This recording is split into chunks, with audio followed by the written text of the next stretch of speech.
दोस्तों, मेरा नाम है कृष्णा वशिष्ठ और आप मुझे सुन रहे हैं मेरे अपने ऑफिशियल यूट्यूब चैनल टेट्स गुरु पर। और आज हम करने वाले हैं सीटेट 2016 का सितंबर वाला क्वेश्चन पेपर फर्स्ट रहेगा। यहाँ पे हम डिस्कस करेंगे 1 से लेकर 15 के क्वेश्चन, ठीक है। और सीडीपी को सेक्शन डिस्कस करूँगा। सीडीपी मतलब चाइल्ड डेवलपमेंट एंड पेडागोजी। एक एक क्वेश्चन को बारीकियों से समझाऊँगा, ठीक है। चलिए दोस्तों, स्टार्ट करते हैं।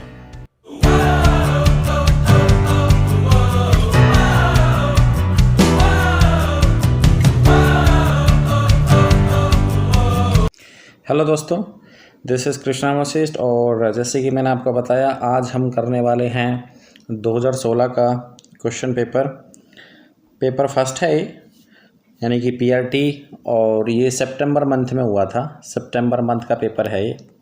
2016 के अंदर 3 पेपर हुए हैं टोटल, ठीक है, जिनमें से 2 पेपर ऑलरेडी हम डिस्कस कर चुके हैं, मेरे यूट्यूब चैनल पर अपलोडेड हैं, आप देख सकते हैं। ये जो पेपर है सितंबर मंथ में हुआ था और ये पीआरटी लेवल है, ठीक है। ये पीआरटी लेवल है और सेट आप देख सकते हैं, ये ई सेट है मेरे पास। तो स्टार्ट करते हैं। पहला क्वेश्चन सीडीपी सेक्शन में यहाँ पे डिस्कस करता हूँ, जैसे कि आप यहाँ पे पढ़ सकते हैं, चाइल्ड डेवलपमेंट एंड पेडागोजी, ठीक है, जिसको हिंदी में कहते हैं बाल विकास और शिक्षण शास्त्र। तो साथ में हिंदी में भी है, इंग्लिश में भी है। आप जिस मीडियम में भी पेपर दोगे, जिस मीडियम की तैयारी आप कर रहे हो, उसमें आप अपने मतलब बाइलिंगुअल है, दोनों ही लैंग्वेज है, आप अपनी पसंद के क्वेश्चन जो हैं देख सकते हैं। और कोशिश करूँगा कि मैं ज़्यादा से ज़्यादा क्वेश्चन जो हैं इस वीडियो में करवाऊँ। मैक्सिमम 15 क्वेश्चन जो हैं हम करने वाले हैं। आप जो है अपना स्कोर देखते रहना और एंड में कमेंट करके बताना कि सर इतने मेरे जो आंसर्स हैं वो ठीक आए हैं। तो स्टार्ट करते हैं। पहला क्वेश्चन आप लोग के सामने है, स्क्रीन पर आप देख लो। Which of the following is the most effective method to encourage conceptual development in students? ठीक है, तो स्टूडेंट के अंदर इनमें से कौन सा ऐसा मेथड है, कौन सी ऐसी विधि है, इफ़ेक्टिव मेथड है, प्रभावी मेथड है, जिसके थ्रू आप स्टूडेंट के अंदर कॉन्सेप्ट का निर्माण कर सकते हैं, कॉन्सेप्ट विकसित कर सकते हैं किसी भी टॉपिक को लेके। याद रखना, पीआरटी लेवल में कोई सा भी क्वेश्चन अगर आप अटैम्प्ट करते हो तो याद रखना 1 से लेके 5 साल के बच्चे की जो मेंटेलिटी होती है, मतलब ऐसा बच्चा जो फर्स्ट क्लास से लेके 5th क्लास तक के बीच में पढ़ता है, यानी कि प्राइमरी लेवल में जो बच्चे पढ़ते हैं, एलिमेंट्री एजुकेशन जिसको हम देते हैं, ऐसे बच्चे, not elementary education but primary level जिनका होता है, तो उनके अकॉर्डिंग ही सोचना होता है यहाँ पे, ठीक है। तो बच्चों के अंदर कॉन्सेप्ट डेवलपमेंट कराने के लिए कौन सा इफेक्टिव मेथड सही रहेगा? पहला ही ऑप्शन देख लेते हैं, give students multiple examples and encourage them to use reasoning. Student को मल्टीपल एग्जांपल दे दें हम, ठीक है, और इनकरेज करने उनको, स्टूडेंट को इनकरेज करें कि वो जो है डिस्कस करें, तर्क शक्ति का उपयोग करने के लिए उनको प्रोत्साहित करें। स्टूडेंट को मल्टीपल एग्जांपल हम दें, पहला ऑप्शन है ये। सेकंड ऑप्शन देख लेते हैं, यूज़ पनिशमेंट। तो पनिशमेंट को मैं आगे पढ़ूंगा नहीं, ये वाला ऑप्शन है, इसके साथ तो हम जाएंगे नहीं क्योंकि पनिशमेंट यूज़ हो गया है और पनिशमेंट हम दे नहीं सकते और ये देना ठीक भी नहीं है। ऑप्शन नंबर 3 देख लेते हैं, new concept need to be understood on their own. मतलब जो नए कंसेप्ट बच्चा सीखता है तो वो अपने आप सीख जाएगा, उसके लिए प्रीवियस नॉलेज की कोई ज़रूरत नहीं है। तो बिल्कुल गलत बात होती है, प्रीवियस नॉलेज की ज़रूरत होती है नए कॉन्सेप्ट सीखने के लिए। 4th देख लेते हैं, replace the student incorrect ideas. तो स्टूडेंट के आइडियाज़ को रिप्लेस नहीं करना है और यहाँ पे मेमोराइज वर्ड भी यूज़ हो गया है, तो ये भी जो है इस वजह से हम इस ऑप्शन को एक्सक्लूड कर देंगे। तो दोस्तों, इसका जो राइट आंसर है वो फर्स्ट है, विद्यार्थी को बहुत से उदाहरण देना। एक शिक्षक को चाहिए कि विद्यार्थियों को ज़्यादा से ज़्यादा उदाहरण दें और उनकी तर्क शक्ति का उपयोग करने के लिए उनको एनकरेज करें, प्रोत्साहित करें, ठीक है, जिससे कि वो डायलॉग करें और अपना कम्युनिकेशन सेट करें टीचर के साथ। कम्युनिकेशन करेंगे तो 2 चीज़ें अलग से नहीं सीखेंगे, ओके। तो option number first is the right answer. Next question है आपके सामने, primary school children will learn most effectively in an atmosphere. प्राथमिक विद्यालय के बच्चे किस वातावरण में सबसे अच्छे प्रभावी ढंग से सीख सकते हैं? ठीक है, जो प्राथमिक स्कूल के बच्चे होते हैं, जो प्राइमरी लेवल के बच्चे होते हैं, तो उनको हमें कौन सा एनवायरनमेंट देना चाहिए अच्छे से सिखाने के लिए, या कोई सा भी एनवायरनमेंट उनके लिए मोस्ट इफेक्टिव साबित होगा? तो देखें, ऑप्शन आपके सामने है, where the focus and stress only are mastering primarily cognitive skills of reading, writing and mathematics। Simple सी बात है, जहाँ पे ऐसे एनवायरनमेंट में जहाँ पे केवल जो रीडिंग, राइटिंग और मैथमेटिक्स में देना चाहिए, ठीक है, नहीं, इसके अलावा भी बहुत सारी चीज़ें होती हैं। बच्चा जो है देखो स्कूल में केवल राइटिंग या फिर रीडिंग, मैथमेटिक्स के लिए सीखने के लिए नहीं जाता है, बहुत सारी और भी चीज़ें होती हैं जो कि उसको सीखनी है। Second, where the teacher leads all the learning and expect. Teacher जो है खुद कुछ नहीं करेगा, क्योंकि हम सभी जानते हैं कि चाइल्ड डेवलपमेंट के अंदर बेसिकली चाइल्ड सेंटर्ड क्लासरूम्स होते हैं, टीचर सेंटर्ड क्लासरूम नहीं होते हैं, ठीक है। Option number third, where their emotional needs met and they feel that they are valued. बिल्कुल सही बात है, ऐसा एनवायरनमेंट जहाँ पे उनके इमोशनल नीड्स सेटिस्फाई हों और वो फील करें कि उनमें कुछ वैल्यू है, ठीक है। और फोर्थ ऑप्शन आप देख सकते हैं, फोर्थ ऑप्शन भी नहीं होगा, क्योंकि यहाँ पे बोला जा रहा है where the teacher is authoritative, तो टीचर का खुद का ऑथोरेशन नहीं है, ठीक है। टीचर एक फैसिलिटेटर की भूमिका अदा करता है, टीचर एक सहायक की भूमिका अदा करता है, ठीक है। ओनली बच्चे जो हैं वो चाइल्ड सेंटर्ड हैं, बच्चों को पढ़ाना चाइल्ड सेंटर्ड क्लासरूम के अंदर, बच्चे ही जो हैं वो डेमोक्रेटिक होते हैं, बच्चों की वॉइसेस को ही हमें रेज करना है। अब इम्पोर्टेंट बात ये है कि ऑप्शन नंबर थर्ड का क्या मतलब है, where their emotional needs are met. अब जैसे देखो बच्चे जब छोटे होते हैं, अमूमन आपने देखा होगा कि बच्चे जो है स्कूल जाने से घबराते हैं, ठीक है। मान लो कोई नया बच्चा है वो स्कूल जा रहा है तो स्कूल जाने से घबराएगा वो, ठीक है। आपने छोटे बच्चों को देखा भी होगा, बच्चे रोते हैं, स्कूल ईजिली नहीं जाते, स्कूल की यूनिफॉर्म भी नहीं पहनते हैं वो। अच्छा, अब ऐसा क्यों है, तो उनके मन में फियर है, फियर एक संवेग है, ठीक है। आप सभी जानते हैं फियर एक इमोशन है। अब ये जो इमोशन है, जब वो स्कूल मान लो चला भी गया किसी तरीके से, तो वहाँ पे टीचर मिल रहे हैं उसको, अब टीचर को ये चाहिए कि वो बच्चे की इमोशनल नीड्स को मैट करे, सेटिस्फाई करे। बच्चा डरता किससे है, टीचर से डरता है। टीचर कहीं उसको पनिशमेंट ना दे दे, कहीं मार ना दे टीचर। अगर बच्चे को स्कूल में घर का ही एनवायरनमेंट मिलेगा, घर जैसा ही एनवायरनमेंट मिलेगा, तो बच्चे की इमोशनल नीड फुलफिल हो चुकी है, ठीक है। आप समझ रहे हैं ना मैं क्या कहने की कोशिश कर रहा हूँ। अब जो है बच्चा खुशी खुशी स्कूल जाएगा, तो बच्चे के इमोशनल नीड्स सेटिस्फाई होने चाहिए, ठीक है। और वो फील करने चाहिए कि भाई हाँ उनका भी कुछ एक महत्वपूर्ण है, वो भी महत्वपूर्ण, उनके अनुभव कहते हैं कि वे महत्वपूर्ण है, ठीक है। तो बच्चा जो है खुशी खुशी स्कूल जाएगा। ओके, तो ये थे पहले दो क्वेश्चन। अब मूव करते हैं क्वेश्चन नंबर थर्ड की तरफ। आपके सामने है, a child sees a crow. एक बार एक बच्चा है, बच्चा छोटा है, वो एक बार पक्षी को देखता है, एक क्रो को देखता है, ठीक है। और जैसे ही वो क्रो को देखता है तो वो अपने पापा को कहता है कि पापा देखो अ बर्ड। यहाँ पे ये इंपॉर्टेंट है, बच्चा क्या कहता है, अ बर्ड, एक पक्षी, ठीक है। अब what does this suggest about the child thinking.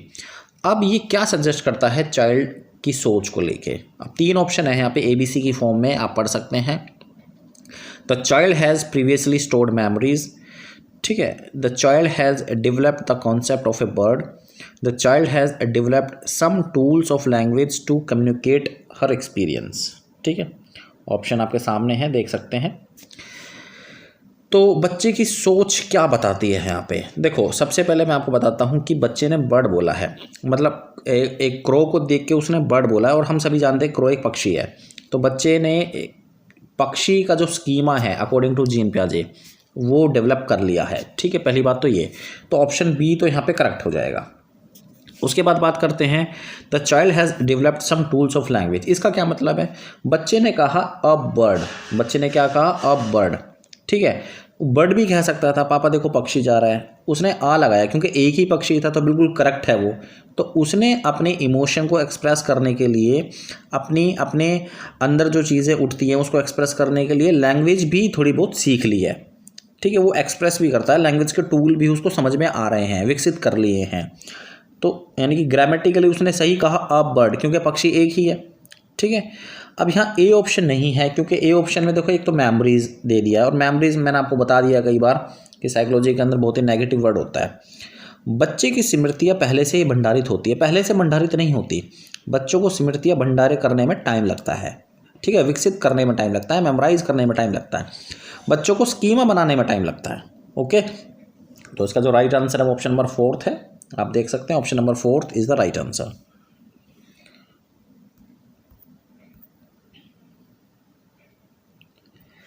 What should be a teacher tell her student to encourage them to do task with intrinsic motivation?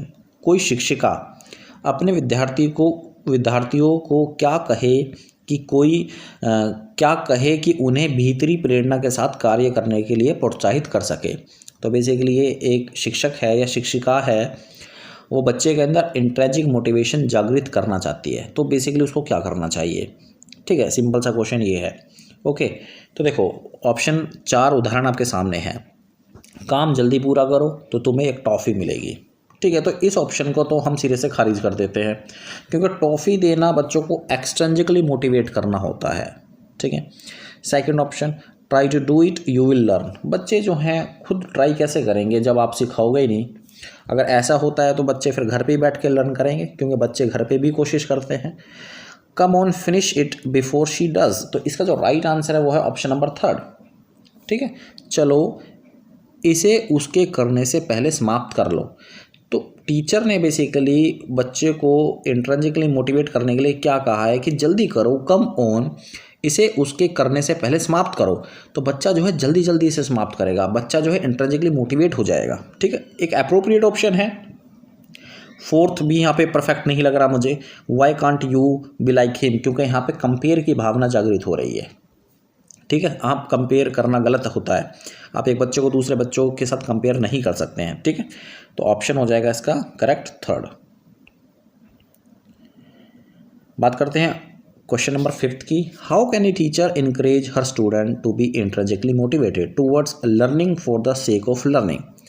अब देखो पहले जैसे ही क्वेश्चन आ गया है, कोई शिक्षिका अपने विद्यार्थियों को अध्ययन करने हेतु आंतरिक रूप से उत्प्रेरित करने के लिए कैसे प्रोत्साहित कर सकती है। उम्मीद करता हूँ कि आपको क्वेश्चन समझ में आ गया होगा।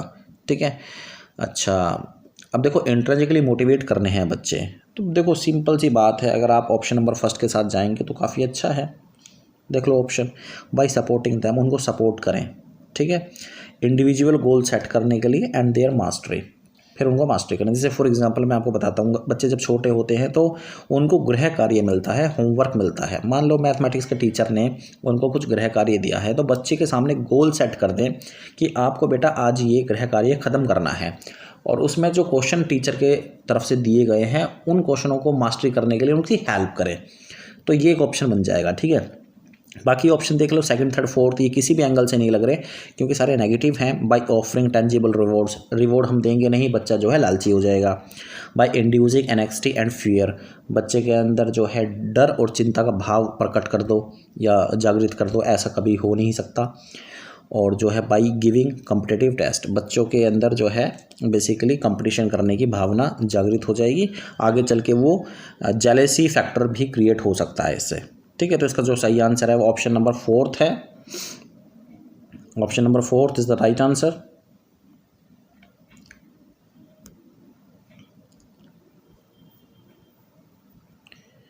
Option number 4 is the right answer. Clear.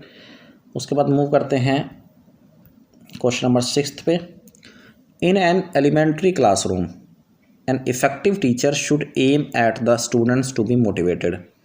किसी प्रारंभिक कक्षा में प्रभावशाली शिक्षक का उद्देश्य विद्यार्थियों को उत्प्रेरित करना होगा। तो किस तरीके से विद्यार्थियों को उत्प्रेरित करेंगे हम। ठीक है, इनकरेज करेंगे, मोटिवेट करेंगे। ऑप्शन पढ़ लो आपके सामने। बाय यूजिंग पुनेटिव मेजर्स, पुनेटिव मेजर्स होते हैं पनिशमेंट देना, बच्चों को पनिशमेंट हमें नहीं देनी है। To perform so that they get good marks in the end of the year. देखो नंबर ही गेट करना सब कुछ नहीं होता। जैसे थोड़ी देर पहले मैं आपको बता रहा था कि विद्यार्थी स्कूल जाते हैं तो बहुत कुछ सीखने के लिए जाते हैं। It is a collective education, it's not about कि बच्चा स्कूल जा रहा है केवल नंबरों के लिए जा रहा है। ठीक है, to learn so that they become curious and love learning for its own sake. बिल्कुल सही बात है, option number 3 is the right answer. सीखने के लिए जिससे कि वे जिज्ञासु बने, बच्चों को सिखाना है कि उनको क्यूरियस बनना है, और सीखने के लिए ही सीखना पसंद करें कि सीखा कैसे जाता है, सबसे पहले तो यही सीखना है। ठीक है, बच्चों से प्यार से बात करें, बच्चों को क्यूरियस बनाएं, ठीक है, जितना ज़्यादा क्यूरियस बनेंगे, क्योंकि पियाजे ने कहा है कि बच्चे जो हैं लिटिल साइंटिस्ट होते हैं, वो इस एनवायरनमेंट को अडेप्ट करने के लिए क्वेश्चन पुट करते हैं। जैसे कि आपने छोटे बच्चों में देखा भी होगा, बच्चे पूछते हैं कि ये क्या है, ये क्या है, ठीक है। उसके बाद फोर्थ ऑप्शन यहाँ पे बिल्कुल भी स्टिक नहीं बैठ रहा है।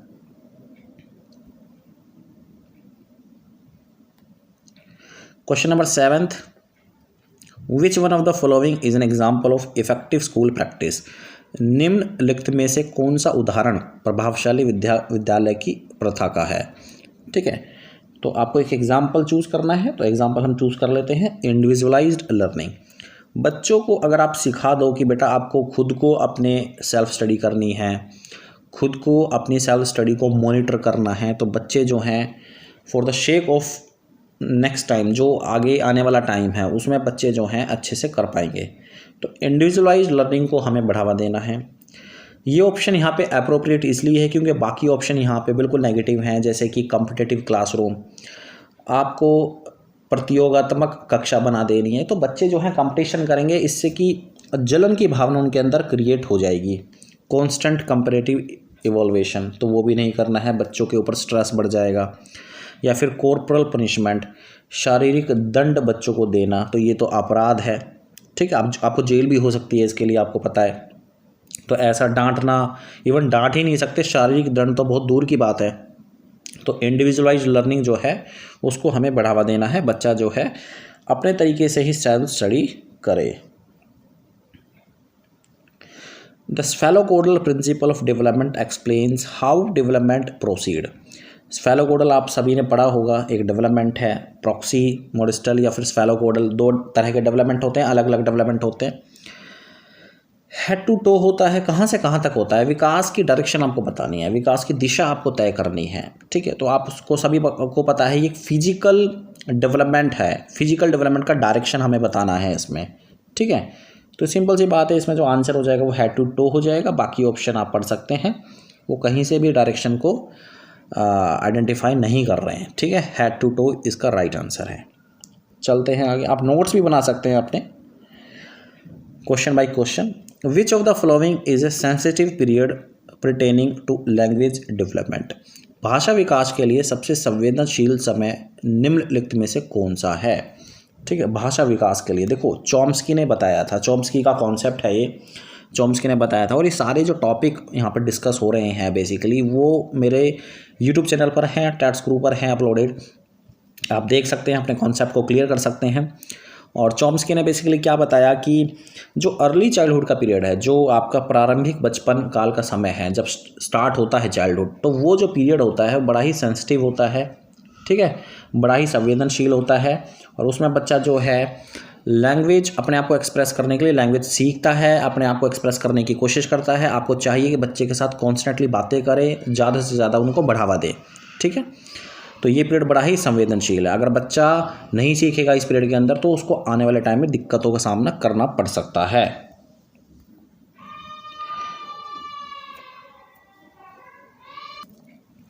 क्वेश्चन नंबर 10 आपके सामने है। एक 6 वर्ष की लड़की खेलकूद में असाधारण योग्यता का प्रदर्शन करती है। उसके माता पिता दोनों ही खिलाड़ी हैं। उसे नृत्य प्रशिक्षण प्राप्त करने भेजते हैं, ठीक है, और वीकेंड में उसको प्रशिक्षण भी देते हैं। बहुत संभव है कि उसकी क्षमताएं निम्नलिखित में से दोनों के बीच परस्पर प्रतिक्रिया का परिणाम होंगी, ठीक है। मतलब एक 6 साल की लड़की खेलकूद में असाधारण योग्यता का प्रदर्शन कर रही है, माता पिता उसको सपोर्ट कर रहे हैं, ठीक है। तो बेसिकली जो एंड में जो बच्चे की कैपेबिलिटी है, वो बेसिकली किन दो विशेषताओं का अंत क्रिया का परिणाम है, ठीक है। आपके सामने ऑप्शन है, ऑप्शन जल्दी से देख लें। स्वास्थ्य एंड प्रशिक्षण, सेकंड है अनुशासन और पौष्टिकता, थर्ड है आनुवांशिकता और पर्यावरण, फोर्थ है वृद्धि और विकास। तो उसका जो राइट आंसर है वो ऑप्शन नंबर 3 हो जाएगा। Option number 3 is the right answer. क्योंकि देखो, हेरिडिटी और एनवायरनमेंट ये अपने आप में एक ब्रॉड फैक्टर हैं। बाकी ट्रेनिंग भी एनवायरनमेंट के अंदर आ जाती है, न्यूट्रिशन भी आपका एनवायरनमेंट के अंदर आ जाता है, ठीक है, और डेवलपमेंट भी आपका एनवायरनमेंट के अंदर आ जाता है। बाकी हेल्थ, डिसिप्लिन, ग्रोथ ये आपकी हेरिडिटी के अंदर आ जाती हैं। तो basically option number 3 is the right answer, ठीक है।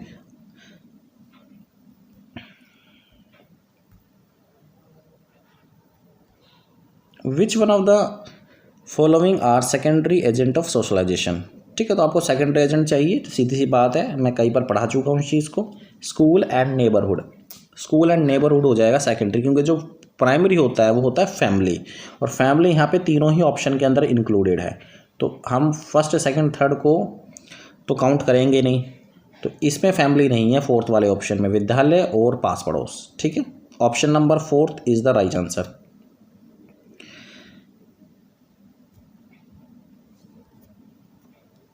नेक्स्ट क्वेश्चन की तरफ मूव करते हैं। According to Lev Vygotsky the primary cause of cognitive development is. Vygotsky के अनुसार संज्ञानात्मक विकास का मूल कारण क्या है। ठीक है, तो बहुत सिंपल सा क्वेश्चन है। वाइगोत्स्की के अनुसार संज्ञानात्मक विकास का मूल कारण जो है वो है सोशल इंटरेक्शन। ठीक है, बाकी आप देख सकते हैं first option adjustment of mental schemas या फिर इक्विलिब्रेशन, ये तो जीन पियाजे के कॉन्सेप्ट हैं। स्टिमुलस और रिस्पॉन्स पेयरिंग, ये बिहेवियरिज्म है। Option number 4 is the right answer. तो बड़ा ही सिंपल क्वेश्चन पेपर है, आप देख सकते हैं। क्वेश्चन नंबर 13 की तरफ मूव करते हैं। किसी बच्चे का दिया गया विशिष्ट उत्तर कोहलबर्ग के नैतिक तर्क के समापनों के विषय वस्तु के किस सोपन के अंतर्गत आएगा। ठीक है, जैसे कि एक स्टेटमेंट है यहाँ पे, वो स्टेटमेंट आपको करेक्टली पढ़नी है, और स्टेटमेंट को पढ़ने के बाद बताना है कि ये स्टेटमेंट कोहलबर्ग के कौन से स्टेज को रिफ्लेक्ट करती है। Your parents will be proud of you if you are honest. ठीक है, पेरेंट्स जो हैं प्राउड ऑफ गर्वित फील करेंगे अगर आप ईमानदार हैं, इसके लिए आपको ईमानदार रहना चाहिए। ठीक है, तो ये एक प्रकार की स्टेटमेंट है, और ये जो स्टेटमेंट है कोहलबर्ग के कौन से स्टेज के अंदर आती है। ठीक है, तो इसका जो आंसर है वो है good boy and good girl. कि देखो good boy and good girl orientation क्या है, अच्छा लड़की अच्छा लड़का अनुकूलन। बेसिकली यहाँ पे एक इंडिविजुअल पर्सन से डिमांड होती है कि अगर आप इस तरीके से बन के रहेंगे तो हम आपको पसंद करेंगे। ठीक है, तो यहाँ पे इस तरीके से बच्चों को बताया जा रहा है कि अगर आप ईमानदार रहेंगे तो आपके पेरेंट्स आपके ऊपर गर्व महसूस करेंगे। ठीक है, गर्व करेंगे। ओके, तो ये good boy and good girl की ओरिएंटेशन है। बाकी ऑप्शन यहाँ पे लो एंड ऑर्डर, तो लो एंड ऑर्डर तो किसी भी एंगल से नज़र नहीं आ रहा। ठीक है, पनिशमेंट ओबीडियंस नहीं है, ये थर्ड स्टेज है कोहलबर्ग की। ठीक है, सोशल कॉन्ट्रैक्ट भी नहीं है। Option number 1 is the right answer.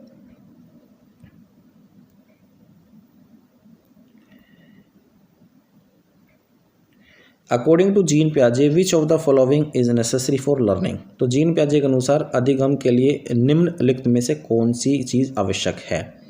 ठीक है, तो कौन सी चीज़ अति आवश्यक है जीन पियाजे के अकॉर्डिंग।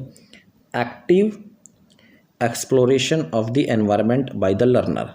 ठीक है, जीन पियाजे ने कहा है कि बच्चा जो है लिटिल साइंटिस्ट होता है, क्यूरियस होता है, बचपन से ही सारी चीज़ों को एक्सप्लोर करने की क्षमता रखता है, एनवायरनमेंट को अडेप्ट करता है। ठीक है, और फिर जो है लर्निंग होती है उसकी। बाकी ईश्वर के ऊपर विश्वास रखना, तो जब ईश्वर के ऊपर ही विश्वास रखना होता है तो फिर जो है कुछ बात बनेगी नहीं, क्योंकि लाइफ में ये लाइफ है और हम सबको ही अपनी ज़िंदगी को आगे बढ़ाना होता है। रीइंफोर्समेंट से बच्चा लालची हो जाएगा, हम सभी को पता है। या फिर observing the behaviour of adults, तो यहाँ पे बच्चा जो है नकल सीख जाएगा या नकल करेगा, उसको अपना एक आइडेंटिटी एक्सप्लोर करनी है। ठीक है, और नेचर को एनवायरनमेंट को एक्सप्लोर करके ही, नेचर को एनवायरनमेंट को अडेप्ट करके ही वो सीख सकता है।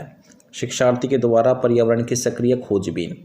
ठीक है, इसी वजह से जीन पियाजे ने छोटे बच्चों को लिटिल साइंटिस्ट की संज्ञा दी है। उसके बाद मूव करते हैं आज का लास्ट का क्वेश्चन। आज लास्ट क्वेश्चन रहेगा हमारा ये। अकॉर्डिंग टू जीन पियाजे schema building occurs as a result of modifying new information to fit existing schemas and by modifying old schemas as per new information. मतलब स्कीमाज को बनाना और नई इन्फॉर्मेशन उसके अंदर क्रिएट करना, स्कीमा को मॉडिफाई करना, ये कौन सी दो इम्पोर्टेंट प्रोसेस हैं। ठीक है, जीन पियाजे के अकॉर्डिंग। तो अगर आपने थ्योरी पढ़ी है जीन पियाजे की तो डेफिनेटली आपको पता है ये एसिमिलेशन और एकोमोडेशन की बात हो रही है यहाँ पे, यानी कि समावेशन और समायोजन के रूप में। ठीक है, बाकी equilibration, modification, accommodation, adaptation, assimilation, adaptation, यहाँ पे ये ऑप्शन नहीं है। एसिमिलेशन मतलब न्यू इन्फॉर्मेशन को फिट करना उन स्कीमास के अंदर जो पहले से ही बने हुए हैं। ठीक है, याद रखना जो पहले से ही बने हुए हैं। और ओल्ड स्कीमास को मॉडिफाई करना। ठीक है, एज़ पर द जैसे भी कोई न्यू इन्फॉर्मेशन आती है, जो पहले से ही स्कीमा वहाँ पे एग्जिस्ट कर रहा है उसको मॉडिफाई कर देना। तो ये एसिमुलेशन है और एकोमोडेशन है। ठीक है, तो दोस्तों ये थे टोटल 15 क्वेश्चन। जैसे कि मैंने आपको बताया 2016 का क्वेश्चन पेपर है, सितंबर मंथ में हुआ था और पेपर फर्स्ट है ये PRT 11। ठीक है, टोटल 15 क्वेश्चन आज मैंने कराए हैं। नेक्स्ट टाइम मैं डिस्कस करूंगा 16 से लेकर 30 तक के क्वेश्चन। ठीक है, तब तक आप अपने नोट्स अच्छे से बना लेना, तब तक आप यहाँ तक क्लियर करके रखो। थैंक यू वेरी मच, मिलते हैं नेक्स्ट वीडियो में।